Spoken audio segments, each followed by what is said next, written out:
नमस्कार दर्शक बंधु मु सत्यम आज आम्भेमाने आलोचना करिबा एक अत्यंत महत्वपूर्ण विषय उपरे। विषयटी हेउची माता लक्ष्मींकर आशीर्वाद केमिति प्राप्त करिबा। आपण माने निश्चय जानिथिबे हिंदू धर्म अनुसार माता लक्ष्मी को धन समृद्धि एवं शांतिर देवी माना जाए। जेउ घरे माता लक्ष्मींक आशीर्वाद रहे सेठी केबे अभाव देखिबाकू मिले नाही।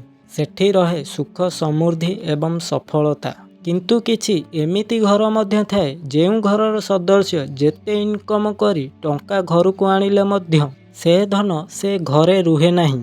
आपण जानती कि एहार कारण कौन? एहार कारण अनेक समय रे आम घरे रहुथिबा सदस्यंकर खराब आदत और खराब भावना होई थाए। हिंदू शास्त्र अनुसार माता लक्ष्मी सही स्थान रे वास करती जेउठी सफा सुतरा पवित्रता और मीठा वाक्य रहे। जेउठी हृदय एवं मन सफा भावना सकारात्मक सेठी माता लक्ष्मी रहिबाकू भल पाती। सेहीपरि जेउ घरे सदा सर्वदा कलह लागी रही थाए एवं जेउ घरर सदस्य घरर अन्य एक सदस्य को कटु वाक्य कहती और अपशब्द कथा हुअती से घर को माता लक्ष्मी केबे भी आसंती नहीं।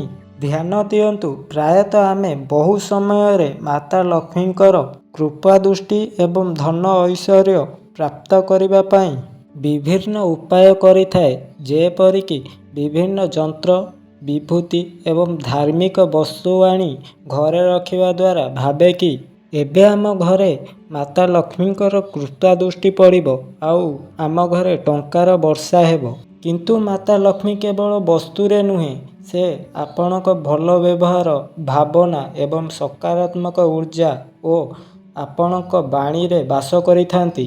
जदि आपण अन्य को मीठा कथा कहि पारु नाहांती सम्मान देई पारु नाहांती तेबे माता लक्ष्मी आपणक घरे वास करिवे बोली आपण भाबिबाटा भूल। कारण माता लक्ष्मी अशांति अपमान और अपरिष्कार जगह को जाती नहीं। द्वितीय महत्वपूर्ण कथा जेउ घरे पवित्र ग्रंथ को सम्मान दिया जाए नहीं जेउठी धार्मिक स्थल अपरिष्कार रहे एवं जेउ घरे दीप जले नहीं सेही घरे माता लक्ष्मी विराज करती नहीं। दीप को प्रज्वलित करने अर्थ अंधकार को दूर करने यह केवल धार्मिक रीति नुहे यह हेउची घरर सकारात्मक शक्ति को जागृत करिबार एक उत्तम एवं सहज उपाय।